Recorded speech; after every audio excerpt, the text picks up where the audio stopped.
강사는 증시 깍두기. 안녕하세요. 주식단 집판지원입니다. 네, 안녕하십니까. 증시 거꾸로 깍두기 박찬준입니다. 네. 네, 그칠 줄 모르네요. 이 여파가. 오늘 저녁 미국이 중요하겠죠. 네, 중국은 오늘 분위기가 보니까 결연합니다. 지금 중국 마감부터 먼저 나갔는데 우리는 이거 예상했고 결연히 대응하겠다. 준비했다. 뭐 이런 톤으로 얘기 나오고 있어요. 네, 제가 토요일 아침에 그 미국 금요일 장 끝난 거 호가를 보고서 네. 깜짝 놀랐어요. 네. 휴장인가 싶었어요. 전날. 목요일 장 끝나고 그 종가랑 그 등락률이랑 네. 변한 게 없는 것 같아서 네. 휴장인가 싶었는데 똑같이 5%대 또 떨어지더라고요. 네. 네, 지금 전 세계 증시가 지금 패닉입니다. 그나마 좀 한국 증시는 그나마 거기서도 좀 덜한 편인데 오늘 코스피 코스닥 다 5%대 중반 정도씩 하락을 했고요. 대만이 9.7% 정도 하락을 했고 네. 청명결로 쉬었죠. 네. 네, 대만은 근데 4월 3일, 4월 4일 이틀간 휴장이었습니다. 그때 네. 하락을 안 맞았기 때문에 청명절. 오늘 좀 네. 세게 맞았습니다. 중국도 마찬가지입니다. 네, 그리고 중국도 오늘 9% 하락했고요. 홍콩 항생은 13% 하락했습니다. 일본은 7.5% 정도 하락해서 전 세계 증시가 다 패닉이었습니다. 일본이 제일 많이 빠지고 있죠 지금. 하루도 쉬지 않고 큰 폭으로 빠지고 있어요 지금. 네. 일본이 제일 많이 빠지고 지금 현재 유럽 시장 개장이 막 되는 분위기인데요. 유럽 시장과 선물 시장 모두 여기도 5% 이상 지금 상당히 많이 빠지고 있습니다. 네, 네. 엔화는 상당히 많이 올랐더라고요. 다시 참 1,000원 넘은 것 같은데요. 원에 대비해서만 올랐고요. 원대에 비해서 많이 올랐죠. 네네. 원화가 강세가 갔다가 순식간에 약세를 갔죠 이번 사태로. 네. 오늘 외국인들이 굉장히 많이 팔고 있습니다. 코스피에서만 1조 5천억치 순매도를 했고요. 아까 장중 2주도 팔던데. 많이 올라왔나 봐요. 네. 맞은 꼴이지 뭐. 맞은 꼴 이게 당하고. 이 수급이 요즘에 그 대체거래소를 반영을 잘 안 하는 것 같아요. 이게 지금 저희가 이제 보면서도 이게 또 정확하게 맞나 이런 생각이 자꾸 이제 드는 거죠. 네, 네. KRX 기준인 것 같고요. 오늘 많이 판 건 삼성전자를 6,600억씩 팔았고요. 네. 하닉스를 4,000억 팔았습니다. 네. 현대차 1,200억, 하나 에어로스페이스 1,000억 정도, 1,000억 단위로 판 게 4종목이나 오늘 됐습니다. 잘 팔리는 거 파는 겁니다. 이거는 자금 필요한 거야. 돈이 급해. 네, 일단 네. 한국 시장에서 대탈출. 그냥 전 세계 증시에서 다 탈출하고 있는 것 같아요. 지금 마진콜이 어마무시할 거라고 저는 봐요. 지금 미국 시장에서의 마진콜이 장난이 아니에요. 이 미국 시장이 전례 없는 강세 아니었습니까? 그렇죠. 몇 년 동안. 네. 저는 2000년, 99년, 98년도 들었었던 느낌의 어떤 이야기들을 많이 하는 걸 들었어요. 이번에. 그러니까 무슨 말이냐? 제가 여기에 진입한 이후로 미국 시장이 가장 강세였어요. 그렇죠. 네. 물려도 미국에서 물려라 이런 얘기가 네. 나올 정도로 미국 시장은 굉장히 빠른 복원력들을 이때까지 매 하락기마다 보여줬었죠. 코로나 네. 때도 그렇고 22년도에도 그렇고 그 이후에 항상 급등세가 펼쳐졌기 때문에 네. 물려도 미국에서 물려라 이런 얘기가 나올 정도였는데 이번에는 어떻게 될지 한번 봐야 될 것 같습니다. 뭐 이렇게 되면 뭐 일본보다는 덜 빠졌죠, 확실히. 일본이 굉장히 많이 빠졌어요. 일본이 너무 많이 빠져가지고 일본보다는 미국 증시 역시 뭐 이렇게 되면 네, 오늘 그래서 오늘 기준으로 이 코스피 코스닥이 5%대 빠졌잖아요. 네. 둘 다 마이너스로 연초 대비 들어갔습니다. 네. 네, 연초 대비 코스피는 3% 마이너스, 코스닥은 4% 마이너스. 네. 주요국 증시 대비해서 뭐 양화지만 작년에 우리가 많이 소외된 걸 생각하면 그렇죠. 굉장히 좀 서운한 성과예요 지금. 그렇죠. 작년 연초 23년도 초에 비하면 지금 20% 중반에 빠졌어요. 네. 작년에 코스피가 한 11% 정도 빠졌고 코스닥이 20% 넘게 네. 빠졌었거든요. 근데 추가로 빠진다는 거는 참 매우 슬픈 일인 것 같은데 네. 오랜만에 또 코스피 200 선물 시장에서 사이드카가 발동이 됐죠. 네. 정말 오랜만에. 네, 작년 8월 5일 날 사이드카가 발동이 됐었고 8월 6일 날 바로 다음 날에 매수 사이드카가 발동이 됐어요. 네. 네, 근데 이번에 또 오랜만에 한 8개월 만이죠. 네, 또 매도 사이드카가 발동이 됐습니다. 네. 네, 과연 언제까지 이 패닉 셀링이 계속될지. 그 동안에는 이제 매도 사이드카 발동하면 반등은 했었고 네. 대신에 이제 그건 8월 5일 날 얘기고 그 전으로 들어가면 바로 저 때였죠. 이제 그야말로 코로나 때. 네, 그때는 이제 여러 번 발동을 했었습니다. 과연 이번이 8월 5일 같은 단기가 될지 아니면 코로나 같은 그 장기는 아니지 한 중기 정도가 될지 지켜봐야 될 상황이네요. 네, 뭐 항상 돌이켜 보면 사이드카가 발동될 정도의 시장 패닉 셀링이 나올 때에는 네. 지나고 보면 항상 이제 기회였던 때가 굉장히 많았었죠. 근데 그렇죠. 뭐 사이드카가 발동된 첫날이 저점이다 이렇게 할 수는 없고, 네. 네, 뭐 3번, 4번도 발동될 수 있으니까요. 네. 그리고 밸류에이션상으로도 지금 코로나 때가 워낙 그 단기간에 엄청난 팬셀링이 왔기 때문에 그때 네. 정말 볼 수 없었던 밸류 하단까지 코스피지수가 내려갔었고, 예. 그때를 제외하면 현재 시점이 가장 멀티플이 지금 코스피 밸류에이션 하단까지 떨어졌으니까 그렇죠. 굉장히 지금은 한 6개월 지나 보면 6개월 지나서 오늘 4월 7일을 생각해 보면 아 그때만 샀었어도 예. 라는 얘기가 6개월 뒤에는 좀 할 수 있지 않을까 이런 생각 좀 듭니다. 약간의 문제는 뭐냐면 하루에 이렇게 등락폭이 너무 크기 때문에 하루만 얻어맞아도 그렇죠. 첫 번째로 한 대 얻어맞은 것 같은 느낌이 드는 거지. 현금을 오늘 썼으면 괜찮은데 만약에 지난주 금요일 날 썼으면 오늘 좀 뼈 아팠을 수도 있죠. 여기 있는 사람 있잖아요. 오늘 안 사지더라고. 주식에 막 넣었는데 왜 이거밖에 안 사지지? 왜 이거밖에 안 사지지? 봤더니 현금이 이제 동이 난 거야. 형이 동 났습니다. 참나. 네, 저는 이제 현금을 열심히 쓰고 있는데 네. 아직 다는 안 썼어요. 근데 좀 네. 열심히 쓰고는 있습니다.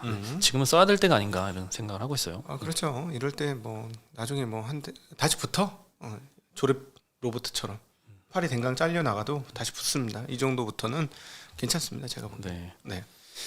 네. 오늘 뭐 다 빠져가지고 뭐 업종을 말씀드리는 게 의미가 없는 것 같은데 네. 오늘은 사실 관세가 주요 하락 요인이었잖아요. 근데 그렇죠. 관세에 실제 타격을 받는 업종도 분명히 있고요. 근데 그런 업종도 많이 빠졌지만 관세 타격을 안 받는다라고 알려진 업종도 많이 빠졌습니다. 네. 대표적으로 뭐 방산주들, 하나 에어로스페이스, 현대 로템, LIG 넥스원, 뭐 한국항공우주 막 7, 8%씩 다 하락을 했고요. 관세를 맞는 걸로 알려진 뭐 반도체도 삼성전자가 5% 하락, 네. 하이닉스도 9.5% 하락, 뭐 다른 HBM 종목들도 막 8에서 10%씩 12% 떨어진 이스페타시스도 있고요. 굉장히 많이 떨어졌고 전력기기 특히 요즘에 굉장히 하락폭이 큽니다.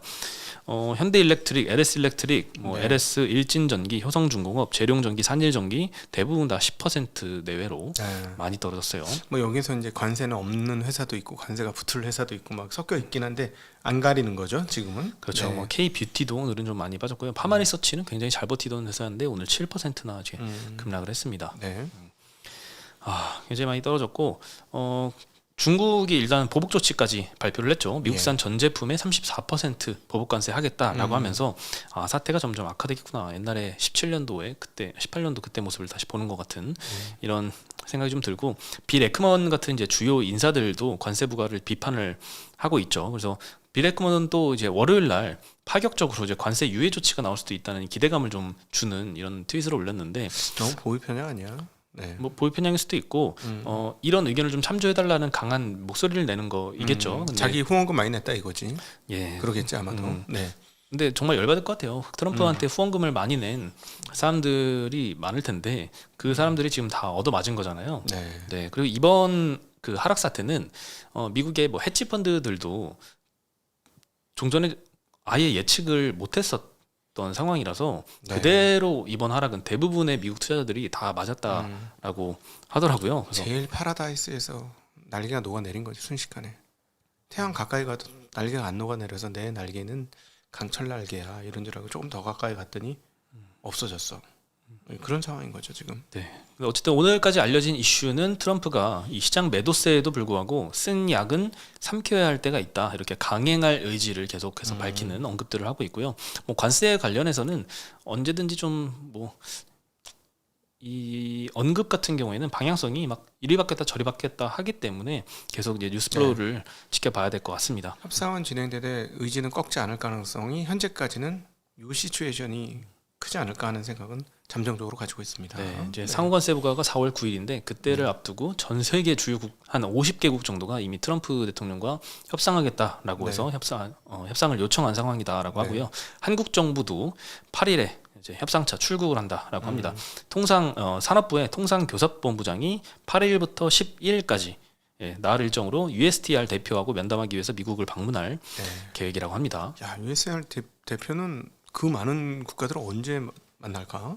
네, 그러게요. 굉장히 일정이 좀 바쁠 것 같고 10% 관세를 다 제거해도 수십 개국이 넘는데 말이죠. 네. 그래서 이게 일일이 다 협상할 시간도 없기 때문에 일단은 관세를 유예하고 봐야 된다라는 게 이제 빌 에크먼 의견이었는데 그게 받아들여지기는 좀 힘들 것 같고 네. 이 시장에서는 사실 투심이 중요하기 때문에 50개국하고 다 합의할 때까지 기다릴 필요가 없고 첫 한 개국하고만 합의가 돼도 네. 나머지는 이제 기대감 때문에 반등할 거거든요. 시장은 그렇겠죠. 네, 대표적으로 첫 지금 조금은 긍정적으로 바라볼 수도 있는 언급이 나온 게 트럼프가 베트남의 공산당 서기장하고 통화를 했는데 네. 생산적인 통화를 했다라고 트럼프가 얘기했어요. 그리고 만약 미국과 협정을 맺을 수 있다면 베트남 관세를 0%로 낮추고 싶다라고 언급을 했습니다.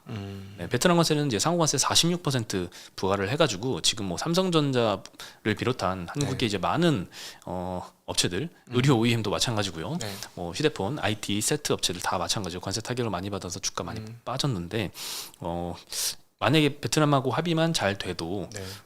많은 뭐 주가 반등은 있을 것 같아요. 근데 베트남이 미국 걸 수입해 줄 게 그렇게 많을까 싶어. 사실은 나라도 작은 나라도 아니고 사이즈도 큰 나라긴 한데 도대체 미국 제품을 얼만큼 어떻게 사줄 수 있을 것이냐. 비도 많이 오는 나라라서 쌀도 많이 나는 나라잖아. 쌀국수의 왕국 아니야. 쌀이 많이 나가지고. 그러니까 도대체 뭘 수입할 거냐는 거지. 그게 이제 관건이야. 사실 이번에 관세 부과 같은 경우에는 네. 베트남은 솔직히 왜 했는지 모르겠는 게 그냥 그 관세율을 정한 표를 보면은 언론에 네. 많이 알려졌지만 미국이 무역 적자를 얼마나 보고 있는 것인가 네. 보고 있는가 그 정도 순으로 관세율을 매겼잖아요. 네. 상호 관세율을. 근데 베트남도 그 중에 좀 굉장히 많은 적자국이기 때문에 관세 부과를 많이 했는데 네. 그 관세 이때까지 그러면 무역 적자를 많이 봐서 베트남 사람들이 이 미국 사람 상대로 이득을 굉장히 많이 봤냐, 미국 사람들은 그동안 베트남을 상대로 손해를 많이 보고 있었냐, 그게 아니고 미국 기업들이 베트남에다 생산 기지를 짓거나 이제 네. 베트남에 생산 기지를 짓는 업체한테 수입을 많이 함으로써 값싸게 조달할 수 있어서 미국 업체들이 이득을 보고 있었던 거잖아요. 특히 의류 쪽 OEM 같은 경우에는 특히나 그런데 방글라데시, 베트남, 그렇죠. 네, 나이키 뭐 이런 것들 있죠. 그런 측면에서 이제 베트남의 관세 부과함으로써 베트남 사람들한테 피해를 주고 반대로 이제 미국 사람들이 이득을 얻는 게 아니라 오히려 미국 기업들이 엄청난 타격을 좀 받을 예정이거든요. 그래서 이런 것들을 그렇고 캐나다도 그렇고 사실은 근데 핵심은 여기서는 애플의 아이폰입니다. 이거 도대체 어떻게 하려고 그러지? 지금 미국이 난리 났잖아요. 330만 원 주고 아이폰 산다고 하니까 지금 발끈했습니다. 그렇죠. 오늘 뭐 리포트에도 뭐 아반떼가 이제 5천만 원이 될 거다. 아이폰은 500만 원이 될 거다. 이런 네. 이야기도 있는데, 네, 뭐 실제로 부과되면 뭐 그렇게까지 가격이 올라갈 수도 있을 것 같아서 이거는 미국한테 오히려 더 타격이라서 이대로 부과되기는 쉽지 않지 않을까. 그렇죠. 생각이 좀 그러니까 듭니다. 딴 건 모르겠는데 애플을 비롯한 미국 사람들이 주로 쓰는 미국 제품은 어떻게 할 거냐는 거야. 외국에서 만든 미국 제품 어떻게 할 건데? 삼성 애니폰은 아닌가? 갤럭시군요. 네, 갤럭시는 갤럭시라고 해도 그 아이폰하고 얘들은 어떻게 할 건데 도대체 지금 그게 어떻게 분명히 그걸 제일 먼저 해결할 것 같아요. 어떤 식으로든지 그걸 보면 이제 시장이 좀 안심을 하든가 더 우려를 하든가 그 결정 날 것 같고. 아마 베트남 그 뭐 서기관하고 통화를 했을 때도 아마 네. 그런 점들을 베트남 쪽에서 많이 좀 어필을 하지 않았나. 네. 베트남이 사실 뭐 줄 거는 딱히 뭐 없잖아요.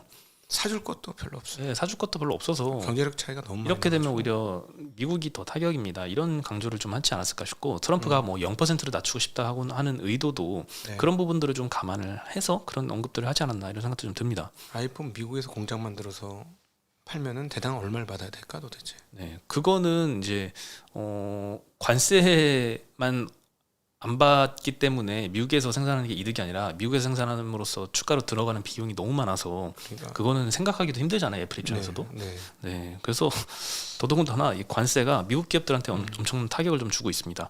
이제 미국에서 나오는 애플은 금칠을 해갖고 나와야 돼 그러면은. 그지? 미국에서 애플 만들면 금칠이야. 그리고 미국 애들이 우리나라 와서 아이폰 쇼핑하러 다니는 것이 그렇죠. 그렇게 되겠지. 네. 네. 그리고 이제 NH증권에서 OEM에 대해서 오해와 진실 바로잡기라는 리포트가 나왔는데 이것도 마찬가지로 이번 동남아시아, 베트남을 비롯한 뭐 인도네시아, 캄보디아 이런 상호 관세율이 오히려 미국한테 더 타격을 줄 거다 이런 맥락에서 나온 리포트였는데 트럼프 정부가 이제 4월 2일 날 의류와 신발의 생산 거점에 부과한 상호 관세율이 베트남 46%, 방글라데시 37%, 인도네시아 32%, 동남아시아에 엄청난 상호관세율을 부과를 했습니다. 근데 미국은 의류 신발에 대해서 90% 이상을 수입에 의존을 하고요. 이들 대부분은 동남아시아에서 지금 생산이 되고 있습니다. 동남아 관세 상승은 결국 미국 브랜드 업체가 비용을 감수하거나 미국 소비자들에게 가격을 전가를 해서 미국 국민들이 부담해야 될 상황이죠. 네. 어떻게 되든 미국 기업이 부담하든가 미국 국민이 부담하든가 미국인이 부담을 하는 꼴이에요. 그래서 네. 이번 동남아에 대한 동남아에 부과한 관세가 의류 산업 때문은 아닐 가능성이 높다 이런 언급도 좀 했고요. 다만 이제 관세가 그대로 만약에 말 그대로 부과된다라고 가정을 했을 때 네. 한국의 많은 OEM 회사들이 지금 동남아에 진출을 많이 했잖아요. 거기서 네. 또 미국으로 많이 수출을 해놓고 있는데 브랜드사가 예를 들어서 소비자 가격 $100 제품을 베트남 생산 OEM한테 $50로 50달러를 원가로 매입을 할 경우에 관세가 만약에 46% 부과된다? 그럼 매입가는 50달러가 아니라 이제 73달러에 사야 됩니다. 네. 네.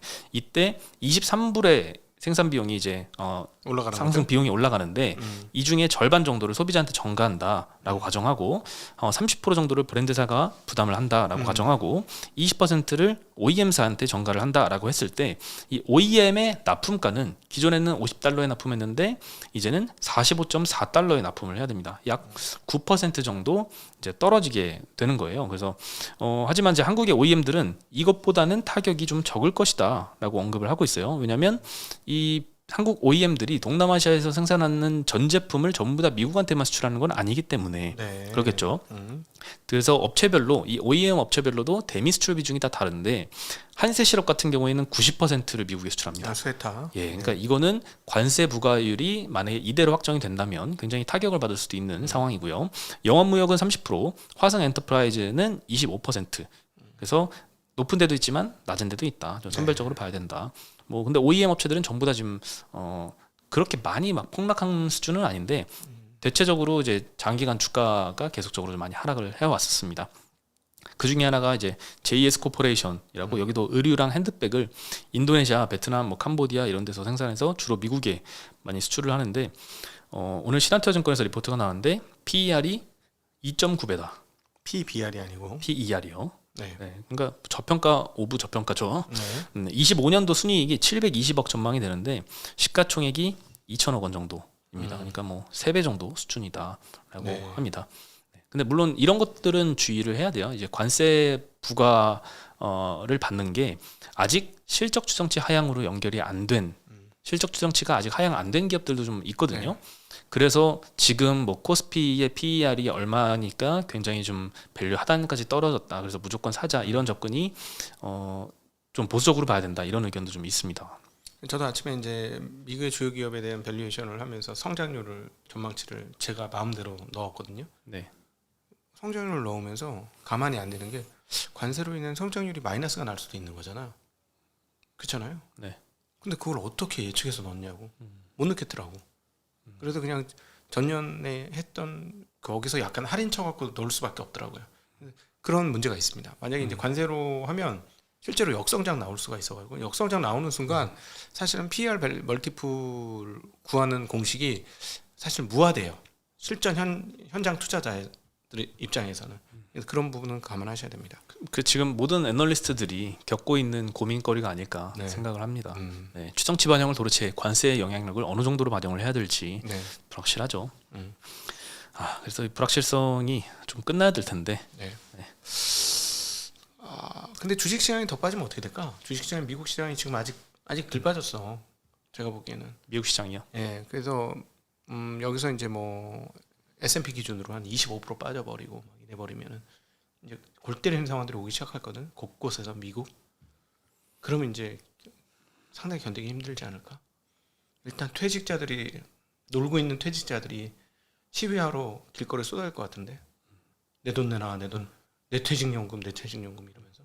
그럴 수 있죠. 미국인들은 전체의 한 65%인가가 네. 주식 투자를 하고 있다라고 직간접적으로 뭐 연금도 마찬가지고요 하고 있다라고 알려져 있어서 주식 시장에 민감하지 않을 수가 없어요. 네. 우리나라 부동산과 마찬가지로. 네. 네. 그렇죠. 우리나라 부동산보다 비율이 더 많아요. 미국에서 주식 투자하는 비율이. 네, 그러니까는 훨씬 충격이 클 거고요. 그런 측면에서 중국하고의 맞짱 싸움이 되게 만만치 않겠네. 중국은 지금 엄청나게 빠졌잖아요. 뭐 홍콩 같은 경우는 15%씩 빠지기도 하고 중국 시장 상한가가 10%인데 막 8% 가까이 빠지고 막 이래버렸거든. 다 한 거야, 다 그냥.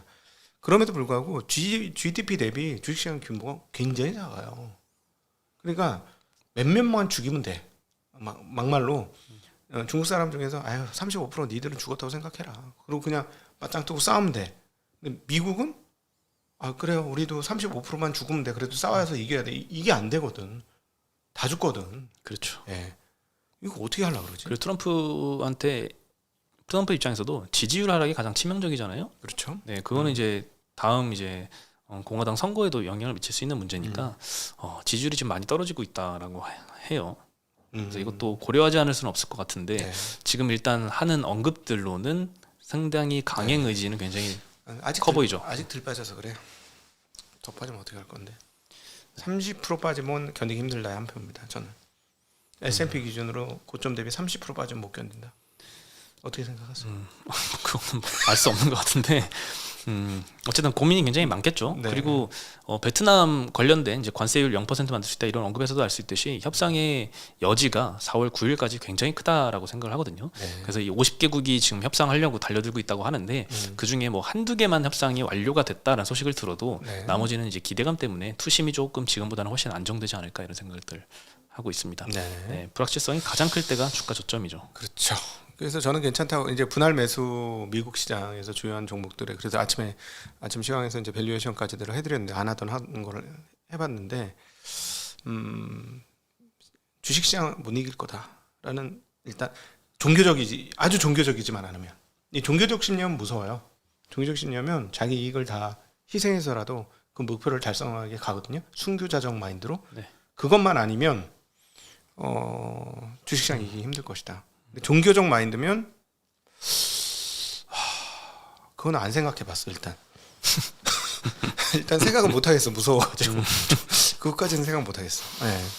네. 근데 오늘은 뭐 이런저런 이슈도 많았는데 네. 뭐 시장과 이제 관세에 대한 이야기들을 좀 많이 했습니다. 네. 지금은 용기를 내야 될 때가 아닌가 아유 이렇게 생각을 하고 있습니다. 이번 팔이 잘려도 조립식 팔처럼 다시 붙는다니까. 네. 저는 그렇게 생각해요. 눌러야 된다 버튼을. 그리고 특별히 한국은 요럴 때 장점이 있더만 이 정도 가격은 괜찮더라. 과거 경험해 보니까 사도. 이제 미국은 아침에 8종목을 말씀드렸는데 많이 좋아졌어요. 한 서너 종목은 상당히 매력적인 가격으로 떨어졌더라고. 그래서 좋아졌는데 시장 전체는 싸진 않다는 게 좀 오묘한 상황입니다. 신기하더라고. 오히려 빅테크들이 가격 매력이 생기기 시작했고 시장 전체는 아직까지는 안 싼데? 이런 생각이 들어서 그거 좀 신기했습니다. 네.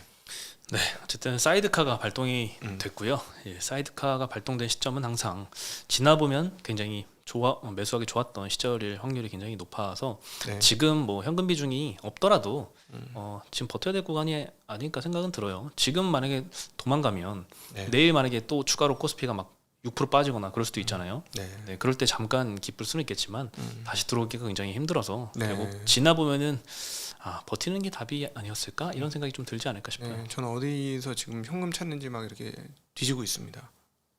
계좌들 다 열어보고 있어요. 어디 돈 있지? 막 이러면서. 네. 네, 그렇습니다. 네, 저희 내일 다시 또 인사드리겠습니다. 네. 안녕.